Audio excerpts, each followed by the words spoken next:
예수를 믿는 우리 그리스도인들의 신앙은 공간에 갇혀 있는 신앙이 아닙니다. 바울이, 스데반이 각기 다른 대상들을 향해 각기 다른 장소에서 연설하였지만 놀랍게도 그들이 함께 동일하게 고백한 내용이 있지요. 천지를 지으신 하나님께서는 손으로 지은 곳에 갇혀 계시지 않는다 하는 것입니다. 천지를 지으신 하나님이시기에 우리가 만들어낸 것에 갇혀 계시지 않는 하나님, 어쩌면 그 모든 공간을 초월하신 하나님을 믿는 것이 우리 그리스도인들의 신앙임을 우리는 너무나도 잘 알고 있다는 것이지요. 예수께서 말씀하십니다. 이 산도 아니요 저 산도 아니요 사마리아 산지도 아니요 예루살렘 산도 아니요 너희가 하나님께 신령과 진리로 예배할 때가 이르게 될 것이다. 바로 이때다. 사마리아 산에 갇혀 계시는 하나님이 아니요 예루살렘 성전에 갇혀 계시는 하나님이 아닌 바로 이때 시간의 주인이신 하나님 앞에 우리의 신앙이 그 시간 속에 있음을, 공간이 아니라 시간 속에 있음을 따라서 그 시간의 주인이신 하나님께서 영원하심으로 우리의 신앙은 바로 그 영혼을 추구하며 그 영혼을 바라보는 것임을 누구보다 잘 알고 있는 것이 바로 예수 믿는 우리 그리스도인의 신앙이다 하는 것입니다. 우리가 이 자리에 앉아 있는 것도, 우리가 예배하고 찬양하고 기도하는 것도 잠시 이 자리에서 기쁘고 즐겁고 말 것이 아니라 영원한 하나님의 나라에서 영원한 예배와 영원한 기도와 영원한 찬양을 드리게 될 것을 꿈꾸고 있기에 이 자리가 더 복되며 더 아름다운 것임을 믿기에 우리가 피곤하고 힘들지만 이 자리에 나와 함께 예배하고 있는 것 아닌가요? 따라서 우리 그리스도인들은 우리의 신앙이 이 예배당에 갇혀있다 착각하는 삶에서 벗어나 시간의 주인이신 하나님 앞에 영혼을 바라보는 믿음, 영혼을 추구하는 믿음, 내가 받은 그 영생이, 영원한 삶이 내가 죽는 순간 주어지는 것이 아니라 예수 믿는 그 순간 나에게 이미 주어진 것이므로 나는 여전히 한계가 있고 나는 여전히 연약하지만 그럼에도 불구하고 영원을 바라보며 달려나갈 수 있다는 그 용기를 가지고 달려나가는 것이 우리의 믿음이라는 사실을 우리가 반드시 기억해야 한다는 사실을 우리가 마음속에 새길 수 있어야 한다는 것입니다. 그렇게 우리의 신앙이 영혼을 추구하고 영혼을 바라보는 것이기에 그 영혼을 추구하고 바라보는 우리는 크게 두 가지 자세를 취하게 되지 않을까 하는 생각을 해보게 됩니다. 첫 번째는 겸허함입니다. 그 영혼이라는 관점 속에 나에게 주어진 70, 80, 90의 인생은 점과 같이 작은 것이므로 내가 옳다고 주장하는 것도 겸허히 내려놓을 수 있고 나의 큰 목소리도 잠시 침묵할 수 있고 내가 고집스레 붙들고 있었던 그 모든 것들도 주님 앞에 겸허히 내려놓을 수 있는 것, 그 모든 것들이 일순간 지나가고 영원한 것은 오직 하나님밖에 없음을 알기에 우리가 겸허히 그 모든 것들을 내려놓을 수 있는 용기를 가지고 살아갈 수 있지 않는가 하는 생각을 하게 되는 것이죠. 두 번째 자세는 열린 마음을 갖는 것입니다. 새로운 것들이 나에게 흘러들어올 때 어제를 딛고 오늘에 우리가 있는 것이잖아요. 놀랍게도 오늘이라는 시간은 없습니다. 계속해서 과거가 되어지는 1초 1분을 살아가고 있지요. 맞아요. 시간은 흐르고 또 흐를 것입니다. 새로운 시간이 멈출 틈 없이 쉴 틈 없이 계속 우리에게 흘러들어오게 될 텐데 영혼을 바라보는 우리이기에 영혼을 추구하는 우리이기에 그 새로운 시간이 우리에게 흘러 들어올 때에 우리가 열린 마음으로 그 새로운 시간을 어떻게 받아들일 것인가, 어떻게 해석할 것인가, 어떻게 그 새로운 시간을 살아낼 것인가 하는 것들을 생각하게 되는 것. 어쩌면 그 영혼을 바라보는 그 용기가, 그 영혼을 추구하는 우리의 믿음이 우리에게 가르치는 삶의 가장 중요한 자세가 아닐까 하는 생각을 하게 된다는 것입니다. 오늘 우리가 함께 읽은 마태복음 18장의 말씀이 바로 그 시간의 흐름을 우리에게 가르치고 있습니다. 영원을 추구하는 우리의 믿음이, 영원을 바라보는 우리의 믿음이 언제 완성되어질까요? 하나님의 나라가 이 땅에 임할 때 완성되어지게 될 터인데, 우리의 한계 많은 믿음이, 우리의 부족한 믿음이 그렇게 완성되어질 때까지 우리 대에서 끝날 수 없잖아요. 그렇죠? 우리 대에서 멈출 수 없잖아요. 반드시 세대에서 세대로, 부모로부터 자녀로 전수되고 계승되어야지만 그 모든 것들이 영혼을 향해 달려나갈 수 있는 믿음이 될 수 있을진데, 놀랍게도 오늘 우리가 읽은 말씀이 바로 어떻게 하면 그 영혼을 우리가 준비할 수 있을까 하는 것을 우리에게 가르치고 있다 하는 것입니다. 오늘 이 말씀에는 우리에게 잘 알려진 몇 가지 이야기가 연속적으로 기록되어 있습니다. 그런데 이 모든 대화가 가리키는 방향은 명확합니다. 이 대화는 제자들의 질문으로부터 시작하고 있습니다. 오늘 말씀 우리 1절을 한번 다시 읽어보도록 하겠습니다. 1절입니다. 그때에 제자들이 예수께 나와 이르되 천국에서는 누가 크니까? 아멘. 여러분, 이 마태복음을 우리가 함께 읽고 있는데 이 장이 넘어갈수록 조금씩 성장하는 제자들의 모습이 보이세요? 놀랍게도 이 땅에서 누가 큰가 하는 질문을 던지지 않습니다. 그들이 영혼을 바라보는 관점을 가지게 된 것일까요? 놀랍게도 천국에서는, 그 영원한 하나님의 나라에서는 누가 큰 자입니까? 하고 예수께 질문하는 성장한 그들의 믿음, 성장한 제자의 모습을 그들이 보이고 있다 하는 것입니다. 놀랍게도 예수께서 어떻게 대답하십니까? 먼저 말씀하시지 않으세요. 행동을 취하시거든요. 어떤 행동을 취하셨지요? 우리 2절을 한번 읽어보도록 하겠습니다. 2절입니다. 예수께서 한 어린아이를 불러 그들 가운데 세우시고, 아멘. 아마 제자들과 또 예수를 따라다녔던 수많은 사람들의 무리 가운데 어린아이가 있었던 모양입니다. 너무 복된 모습이지 않습니까? 그렇죠? 근데 예수께서 그 어린아이 하나를 제자들 앞에 불러 세우십니다. 그리고 그들에게 보이시는 것이죠. 그리고 어떻게 말씀하십니까? 이 아이를 가리켜 예수께서 이렇게 말씀하십니다. 3절 제가 읽어드리겠습니다. 이르시되 진실로 너희에게 이르노니 너희가 돌이켜 어린아이들과 같이 되지 아니하면 결단코 천국에 들어가지 못하리라. 아멘. 누가 천국에서 큰 자니까? 라는 질문에 예수께서 큰 자 작은 자를 따지기 전에 먼저 들어가야 하지 않겠느냐 말씀하십니다. 어떻게 해요? 이 어린아이와 같이 되지 아니하면 천국에 들어갈 수 없다. 반대로 천국에 들어갈 수 있는 자는 누구라는 것입니까? 이 어린아이와 같이 되는 자는 천국에 들어갈 수 있다. 큰 자 작은 자를 떠나서 먼저 들어가고 얘기하자꾸나. 그곳에 들어가기 위해서는 어린아이와 같이 되어야 한단다 말씀하시지요. 그런데 너무 추상적이죠. 과연 어린아이와 같이 된다는 것은 무엇을 말할까? 감사하게도 예수께서 한 걸음 더 나아가 말씀해 주십니다. 우리 4절 한번 읽어보도록 하겠습니다. 4절입니다. 그러므로 누구든지 이 어린아이와 같이 자기를 낮추는 사람이 천국에서 큰 자니라. 아멘. 천국에서 큰 자가 누구라고 말씀하시지요? 이 어린아이 같이, 단지 어린아이 같이 될 뿐만 아니라 어린아이 같이 자신을 낮추는 자 말입니다. 때로는 자신의 주장을 꺾을 줄 아는 자, 때로는 자신의 고집이 잘못되었다는 것을 시인할 줄 아는 자, 사과를 할 수 있고 미안하다 할 수 있고 그렇게 자신을 낮출 수 있는 자가 천국에 들어갈 뿐만 아니라 천국에서 큰 자다. 얼마만큼 낮추느냐에 따라 천국에서 얼마나 큰 자인지가 결정되어질 수 있다는 말씀을 우리에게 하고 계신다 하는 것입니다. 따라서 우리가 먼저 천국에 들어가야 합니다. 어떻게 해요? 어린아이와 같이 되어서요. 그리고는 천국에 들어간 후에는 천국에서 큰 자가 되기 위해 이 땅에서는 반드시 낮고 낮아져야 한다. 겸손하고 또 겸손해야 하며 내려놓고 또 내려놓을 수 있어야 한다는 중요한 가르침을 예수께서 우리에게 베풀고 계신다 하는 것입니다.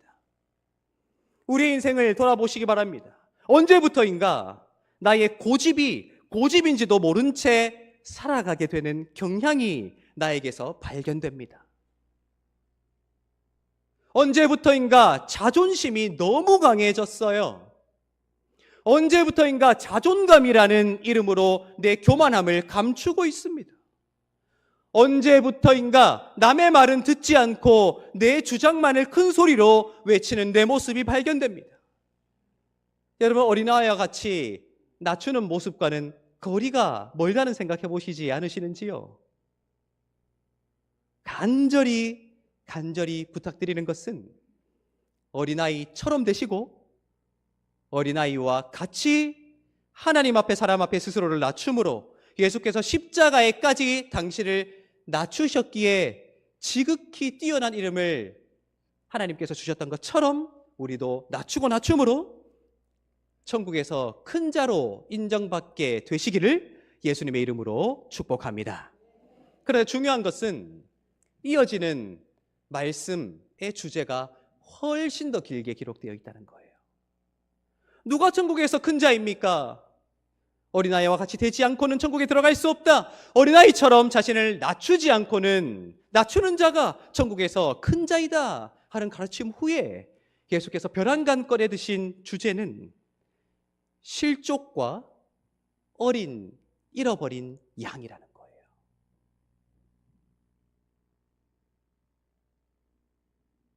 놀랍게도 예수께서 천국에 관해서 천국에서 큰 자에 대해서 말씀하시며 더 많은 지면을 할애하신 가르침이 어린아이 같이 되어야 한다는 것을 넘어서서 오히려 실족하게 하지 말아야 한다. 잃어버린 어린 양을 찾아야 한다는 내용으로 이어지고 있다는 거예요. 더 많은 부분을 차지하고 있다는 거예요. 그 이유가 무엇일까요? 놀랍게도 그 당시 어른들로 하여금 실족해버린 사람들이 참 많이 있기 때문이었겠지요. 우리 오늘 말씀 5절과 6절을 한번 읽어보도록 하겠습니다. 5절과 6절입니다. 또 누구든지 내 이름으로 이런 어린아이 하나를 영접하면 곧 나를 영접함이니 누구든지 나를 믿는 이 작은 자 중 하나를 실족하게 하면 차라리 연자 맷돌이 그 목에 달려서 깊은 바다에 빠뜨려지는 것이 나으니라. 아멘. 와, 무섭지요, 여러분. 연자 맷돌이 어느 정도 크기일까요? 우리나라 문화놀은 그냥 어처구니를 달아서 이렇게 돌리는 거 생각하잖아요. 아니에요. 나귀가 끌었어야 하는 커다란 맷돌이거든요. 그걸 목에 달아서 바다에 던져지면 어떻게 됩니까? 네, 가는 거예요, 그냥. 요단강보다 더 깊은 바다를 건너야 되는 거예요. 그렇죠? 그런데 누가 그런 일을 당하는 것이 더 낫다고 말하고 있습니까? 누군가를 실족하게 하는 자인데요. 누구를 실족하게 하는 것일까요? 추상적인 가르침이 아니에요. 6절 다시 보세요. 누구든지 나를 믿는 이 작은 자예요. 이 작은 자는 누구일까요? 지금 예수께서 하늘나라에서 천국에서 큰 자를 질문하고 있는 제자들 앞에 세웠던 그 어린아이. 누구든지 이 어린아이를 내 이름으로 영접하면 곧 나를 영접하는 것이지만 이 어린아이를 실족하게 하면 차라리 연자맷돌을 목에 쥐고 바다에 던져지는 것이 낫다고 말하는 거예요. 놀랍게도 그 실족하는 것을 이어지는 말씀에서는 죄악이라 말하고 있습니다. 우리 8절과 9절을 한번 읽어보도록 하겠습니다. 8절과 9절입니다. 만일 내 손이나 내 발이 너를 범죄하게 하거든 찍어 내버리라. 장애인이나 다리를 저는 자로 영생에 들어가는 것이 두 손과 두 발을 가지고 영원한 불에 던져지는 것보다 나으니라. 만일 내 눈이 너를 범죄하게 하거든 빼어 내버리라. 한 눈으로 영생에 들어가는 것이 두 눈을 가지고 지옥불에 던져지는 것보다 나으니라. 아멘. 여기서 범죄 앞에 각주가 달려 있습니다. 보이세요? 각주를 따라 내려가면 무엇이라 되어 있습니까? 실족이라 되어 있어요. 너의 손이 누군가를 실족하게 하거든 그 누군가가 누구입니까? 어린아이요. 네 발이 어린아이를 실족하게 하거든 네 눈이 어린아이를 실족하게 하거든. 여러분, 도대체 어떻게 눈이 실족하게 할 수 있을까요? 이런 거예요. 앞뒤 좌우에 계신 분들에게 하나님이 당신을 사랑하십니다 인사하자 했을 때 하나님이 당신을 사랑하십니다 이래야 되는데 눈빛이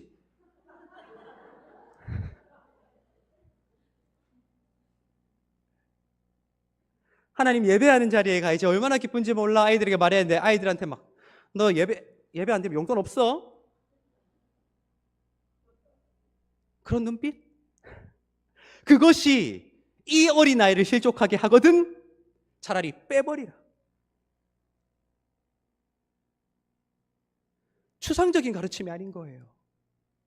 지금 눈에 보이는 그 어린아이를 내세워 이 아이를 영접해라. 이 아이를 실족하게 하지 마라. 실족하게 한다면 그것은 범죄다. 그래서 이 단락이 어떻게 끝이 나게 됩니까? 제가 10절을 읽어드리겠습니다. 삼가 이 작은 자 중에 하나도 업신여기지 말라. 너에게 말하노니 그들의 천사들이 하늘에서 하늘에 계신 내 아버지의 얼굴을 항상 배옵느니라. 할렐루야. 그리고 이어지는 내용이 우리가 잘 알고 있는 99마리의 양을 버려두고 한 마리의 양을 찾아다니는 그 목자에 관한 비유인데요. 그 잃어버린 양은 누구입니까? 누구예요? 그 역시 지금 앞에 내세운 그 어린아이예요. 우리 14절 한번 읽어볼까요? 14절 읽겠습니다. 이와 같이 이 작은 자 중에 하나라도 잃는 것은 하늘에 계신 너희 아버지의 뜻이 아니니라. 아멘. 하늘에서 누가 크냐는 질문으로 시작된 바로 이 대화가 하늘에서 큰 자는 어린아이와 같이 자신을 낮추는 자라는 가르침을 넘어서서 천국에 합당한 자의 여부를 이 어린아이들을 실족하게 하는 것과 연관시켜 설명하시는 예수의 그 가르침을 우리가 굉장히 두려운 마음으로 이 마태복음 18장을 통해 함께 읽게 된다는 거예요. 여러분, 예수께서 왜 이렇게 무겁고 두려운 말씀을 하실까요? 왜 그럴까요? 그 이유는 분명합니다. 우리의 믿음은 영혼을 바라보는 것이에요. 우리의 믿음은 영혼을 추구하는 것이에요. 그런데 그 영혼은 누구에게서 누구로 이어져야 하는 것입니까? 부모에게서 자녀로 이어져야 하는 것이고요. 세대로부터 세대로 이어져야 하는 것인데 그것을 계승받아야 하고 전수받아야 할 우리 어린 자녀들이 우리 때문에 실족하여 그것을 전수받지 못한다거나 계승하지 못하면 우리 신앙이 영혼을 추구할 수 있습니까? 없게 되는 것이죠.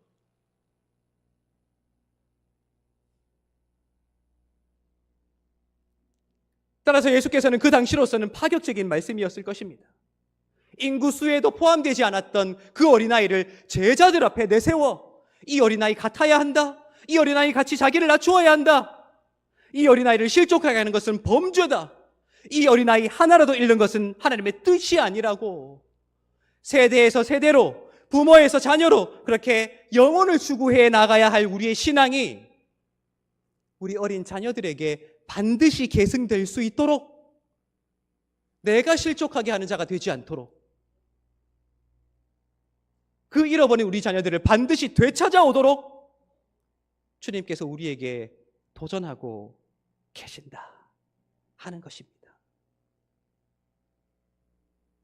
저는 오늘 이 말씀을 읽으며 우리 모두를 돌아볼 수 있으면 좋겠다는 생각을 했습니다. 세 가지 잔소리를 하고 싶었어요. 첫 번째는 나 자신을 이 말씀에 비추어 성찰할 수 있으면 좋겠어요. 세대에서 세대를 이어 부모에서 자녀로 그렇게 영혼을 추구하며 계속해서 믿음의 새로운 세대와 믿음의 새로운 방식과 믿음의 새로운 내용들이 우리에게 흘러 들어오게 될 터인데 나는 어떤 태도로 그것을 마주하고 있는가를 나를 먼저 성찰할 수 있으면 좋겠다는 거예요. 우리 이 자리에 앉아있는 지금 예배자들의 평균 연령이 한 50대 정도 될까요? 한 40대 정도 되겠습니까? 제가 만으로 지금 44세거든요. 저보다 어리신 분. 여러분 앞뒤 좌우로 한번 보세요. 네. 평균 연령대가 얼마나 되는 것 같으세요? 혹시 여러분들은 한사랑교회라는 이름으로 함께 모여 신앙생활 할 때에 나보다 젊은 사람들의 모습을 바라보며 가장 먼저 어떤 생각을 하게 되시는지요? 제가 얼마 전에 참 재미있는 이른바 짤이라고 불리는 컨텐츠를 보았습니다. 짤이라 함은 이 사진을 이른바 짤이라고 하거든요. 그 내용에 초등학교 6학년생이 초등학교 1, 2학년 학생들을 바라보며 아유, 저 어린 것들은 철이 없어서 저렇다 하는 내용이 담겨 있었습니다. 중학생들은 초등학생들을 바라보며, 고등학생들은 중학생들을 바라보며, 대학생들은 고등학생들을 바라보며 철이 없다, 어리다 하는 생각을 하게 된다는 거예요. 여러분, 근데 그게 나쁜 겁니까? 그게 틀린 거예요? 아니에요. 우리 인간은 자연스럽게 그렇게 생각할 수밖에 없는 존재예요. 4,000년 전의 사람들 우리 보고 그렇게 말하지 않겠습니까? 아이고, 저것들 매머드 하나 사냥하지 못하는 인간들. 그렇죠. 맞아요. 사람은 누구나 자기보다 어린 세대를 바라보면 한심하게 느끼게 되어 있더라고요. 저도 벌써 점점 꼰대가 되어가고 있는 저를 발견할 때가 있어요. 제가 느끼는 것과 제가 생각하는 것이 충돌할 때가 굉장히 많아요. 이제 아재가 되어가는구나, 꼰대가 되어가는구나. 그런데 가끔 이런 생각을 하게 돼요. 새로운 물이 나에게 흘러 들어올 때 차라리 모난 돌이 될지언정 땅속에 깊이 박힌 짱돌은 되지 말자. 차라리 모난 돌이어서 그 물살을 모두 맞게 되면 둥글둥글 깎일 수는 있잖아요. 그런데 땅에 박힌 짱돌이 되면요, 물살을 방해하고요, 그 돌에 부딪히는 다른 모든 돌들을 깨어 부수고요, 내가 변하지도 않고 다른 누군가도 변하도록 돕지도 못하고 그저 그렇게 살아가게 되지 않겠는가 하는 생각을 하게 돼요. 우리 예배를 드릴 때 30대, 40대 집사님들, 권사님들이 앞에 나와서 찬양을 하지요. 찬양할 때 여러분들 버벅일 때가 많으시지 않습니까? 왜요? 모르는 찬양을 하도 하니까요. 여러분, 그때 어떤 생각이 드시던가요? 아휴, 좀 찬송가 좀 하지. 또 저러네. 그렇게 생각하셨습니까? 마음을 바꿔야 돼요. 나를 돌아봐야 돼요. 왜요? 영혼을 추구하고 영혼을 바라보며 세대에서 세대로, 부모에서 자녀로 신앙의 전수가 이루어져야 할 텐데, 분명히 우리 세대, 우리 자녀들의 세대는 우리와는 다른 방식으로 신앙생활을 할 것이거든요. 그런데 마음에 들지 않을 때 때로 그거 다 이해하려고 하면 이해 못합니다. 우리가 이해해야 하는 분야는 지식의 분야이지 사람은 이해의 대상이 아니에요. 사람은 그저 인정의 대상이고 수용의 대상이고 안아줘야 될 대상인 거예요. 그런데 이해가 되지 않는다고 그때 뭔가 말하고 싶죠. 이해가 되지 않는 모습을 보고 아이고 저거 이래버리면 이제 그때부터 꼰대가 되기 시작하는 거예요. 뭔가 말이 나오기 시작할 때 이 어금니를 꽉 깨무시고 축복해 주세요. 사랑해 주세요. 인정해 주세요. 우리가 과거에 찬송가로 은혜를 받았다면 이들은 복음성가로 은혜를 받는구나. 내가 잠깐 찬양 몰라서 버벅일지 모르겠지만 나는 그들이 정말 열심으로 찬양할 수 있도록 기도하겠다는 마음을 먼저 가지십시오. 그래야 이 어린 소자를 실족하게 하지 아니하고 내가 실족하게 하는 자가 되지 아니하고 하나님의 나라를 준비할 수 있는 내가 될 수 있다는 거예요. 두 번째는 우리 가정을 생각해 볼 수 있으면 좋겠어요. 예수께서 이렇게 말씀하시지요. 선지자가 고향에서 인정을 받는 것이 얼마나 어려운 일인지 아니? 맞아요. 내 가정에서 내 배우자에게, 내 자녀에게, 내 부모에게 믿음으로 인정받는 것은 너무너무 힘든 일인 것은 분명해요. 그런데 그게 왜 어려운 줄 아세요? 반드시 우리가 이루어가야 할 사명이기 때문이에요. 우리 5월 31일에 임직식이 있습니다. 교회에서 준비하고 있고요. 피택 안수 집사님 3분과 피택 권사님 3분이 저와 함께 길고 지루한 교육의 과정들을 지금 이겨내고 있습니다. 다들 막 다크서클이 이만큼 내려오는데도 제가 또 말을 좀 길게 합니까? 그렇죠? 그거 다 듣고 있어요. 근데 놀랍게도 이런 얘기가 들려요. 우리 아빠가, 우리 엄마가 피택되어지고 교육받더니 좀 달라졌다. 제가 누군지는 말하지 않겠어요. 그러나 거짓말 아닙니다. 여러분, 바로 그거 아닌가요? 내 믿음 때문에 내 자녀가 실족한다면, 내 믿음의 방식을 나의 자녀에게 강요함으로 그 아이가 마음을 닫아버린다면, 나의 욕심으로, 나의 조바심으로 내 자녀를 충분히 존중해주지 못하고 충분히 인정해주지 못함으로 내 자녀가 튕겨져 나아간다면, 오늘 이 말씀으로부터 우리가 얼마나 자유할 수 있다, 자부할 수 있을까요? 아니요. 어쩌면 하나님께서 이 작은 자 중에 하나라도 잃어버리는 것은 하나님의 뜻이 아니라고 하신 말씀이 나에게서 드러나고 있는 것이 아닐까 하는 생각을 할 수밖에 없겠지요. 여러분, 기억하십시오. 우리의 가정이에요. 영혼을 바라보는 믿음이, 영혼을 추구하는 믿음이 자녀에게 전수되기 위해서, 자녀에게 주어지기 위해서, 그래서 함께 영혼을 바라보기 위해서는 가정에서 내 모습이 결정되어져야 한다는 거예요. 내 자녀가 나와 같지 않은 모습으로 신앙생활을 할 때 인정해 주세요. 기도해 주세요. 내 자녀가 나와 같지 않은 방식으로 살아갈 때 그대로 인정해 주란 말이에요. 예배 드릴 시간 됐다고 아이 하고 있던 게임을 끄지 마세요. TV 꺼버리지 마세요. 아이 스스로 잘 생각하고 있다고요. 아이 스스로 압박을 느끼고 있다고요. 그런데 왜 분노를 촉발합니까? 차라리 같이 게임 이 시간까지 하고 같이 가자 이래버리세요. 자녀를 위해 그거 하나 못합니까?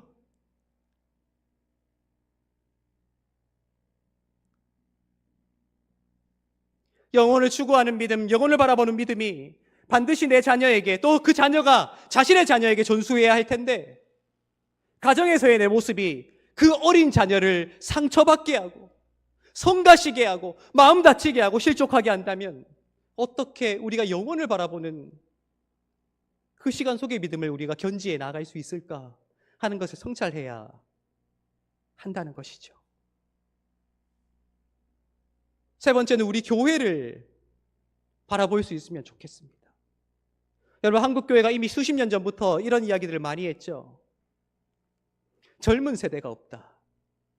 여러분, 다시 한번 보세요. 앞뒤 좌우를. 30대가 몇 명 정도 있는 것 같으십니까? 40대가 몇 명 정도 있는 것 같으십니까? 놀랍게도 20대도 있습니다. 그런데 그 비율이 얼마나 된다고 생각하십니까? 몇십 년 전부터 우리 한국교회가 이렇게 말했죠. 교회 학교가 없어지고 있다. 그런데 나는 뭘 했습니까? 맞아요. 교회 학교가 위축되어지고 수가 적어지고 없는 교회들도 참 많아요. 감사하게도 우리 교회는 있어요. 놀랍게도 우리 교회는 부흥하고 있어요. 근데 나는 뭘 했냐고요? 아무것도 안 하고 위축된다. 아무것도 안 하고 젊은 세대 없다. 이율배반 아닌가요? 모순 아닌가요?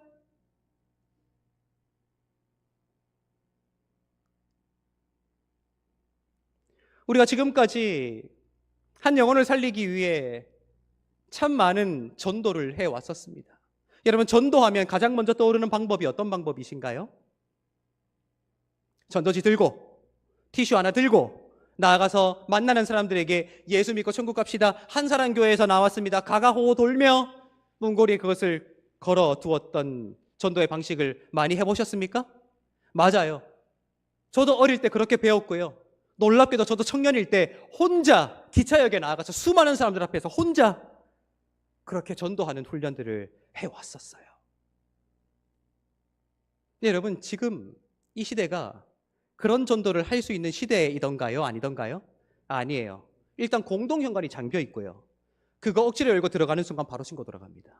학교 앞에서 아이들 전도하잖아요. 바로 민원 들어갑니다. 경찰서에 잡혀가요. 그렇다면 여러분, 우리가 어떻게 달라진 방식으로 선교하고 전도할 수 있을까요? 감사하게도 어제 우리 한사랑교회 미디어 전도팀이 공식적으로 첫 회의를 진행했습니다. 전도를 하려고요. 그래서 어떤 내용들을 다뤘는지 아세요?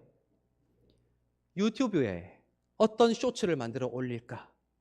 인스타그램에 어떤 릴스를 올릴까? 틱톡에 어떤 컨텐츠를 올릴까? 하는 것을 논의했어요.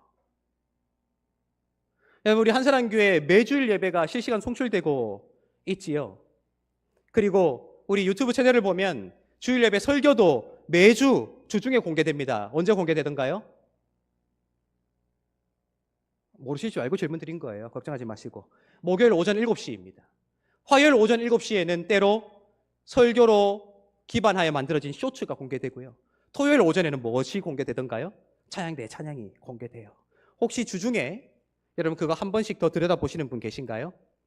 우리 주일에 매주 예배드리는 평균 인원이 130명, 많게는 140명쯤 되는데 주일 예배 그 실시간 송출 영상을 평균 조회하는 수가 얼마인 줄 아세요?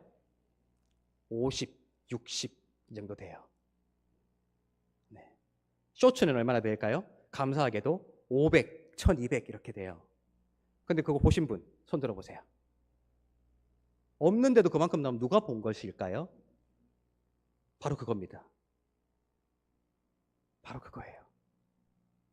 젊은 사람들은, 우리 자녀들은 우리가 지금까지 익숙했던 방법과는 전혀 다른 방식으로 신앙을 대하고 헌신을 하고 봉사를 하고 전도를 한다고요. 그래서 이제 우리 미디어 전도팀이 다양한 콘텐츠를 만들기 위해 동영상과 사진을 찍으러 다닐 것입니다.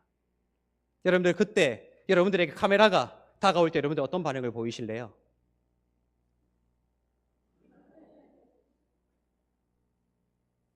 초상권. 저는 찍을 거예요. 잘생긴 제 얼굴을. 여러분들은 찍으십시오. 젊은 사람들이 마음껏 활동할 수 있도록 우리 교회를 만들어 가십시다. 우리 자녀들이 자신들이 할 수 있는 방식으로, 우리에게는 어색하더라도 자신들이 할 수 있는 방식으로 마음껏 창의적인 생각을 해내고 마음껏 신앙의 모습을 만들어내고 마음껏 결과물을 만들어내어 그들만의 방식으로 교회를 섬길 수 있도록 그 장을 열어주자고요. 때로는 화장 덜 하고 왔어도 내 자녀들이 카메라를 들이댈 때 찍으라고 하니까 좀 이상하네요. 카메라로 이렇게 찍는 게 아니라 촬영하라고. 그렇게 할 수 있다면 복음을 온라인에서도 전하고 가난한 성도들도 케어하며 우리 자녀들이 접근하기에 편한 방식을 함께 만들어 갈 수 있도록 장을 열어줄 수 있는 우리 한사랑교회가 되어야 되지 않겠습니까? 왜요?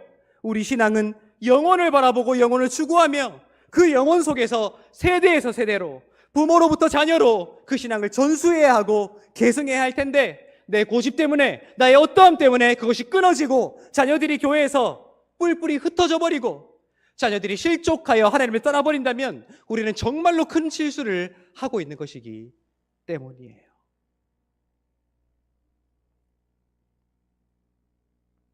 감사하게도 우리는 그것을 실천할 수 있는 굉장히 좋은 기회가 바로 다음 주일에 있습니다. 무엇일까요?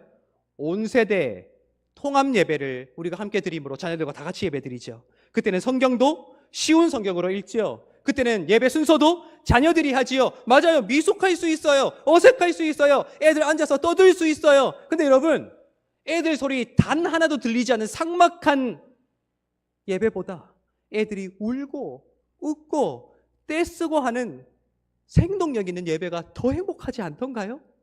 때로 그 아이들이 왜 그렇게 소란스럽냐 떠드냐 하는 이야기들이 들려요.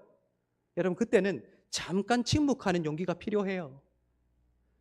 내 자녀들이 함께 예배드려도 결코 지루하지 않은 예배, 내 자녀를 앞세워줄 수 있는 예배, 그렇게 내 자녀에게 신앙을 전수하며 내 자녀의 신앙이 또 다른 누군가에게 전수될 수 있는 영혼을 추구하는 그 예배를 드릴 수 있다면 우리 자녀들에게 양보하지 못할 거 없잖아요.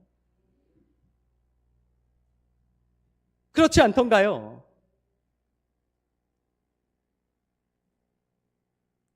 여러분 기억하십시오. 예수께서 굉장히 그 당시로서는 파격적인 방법을 취하셨습니다. 수많은 추종자들 가운데 정말 권위 있다 여겨지는 사람들도 있었지 않겠습니까? 그들을 예시로 드는 것이 아니라 어린 아이를 내세웁니다. 이 어린아이 같아야 한다. 이 어린아이처럼 자기를 낮추어야 한다. 이 어린아이를 실족하게 하는 것은 범죄야. 이 어린아이를 잃어버리는 것은 하나님의 뜻이 아니다.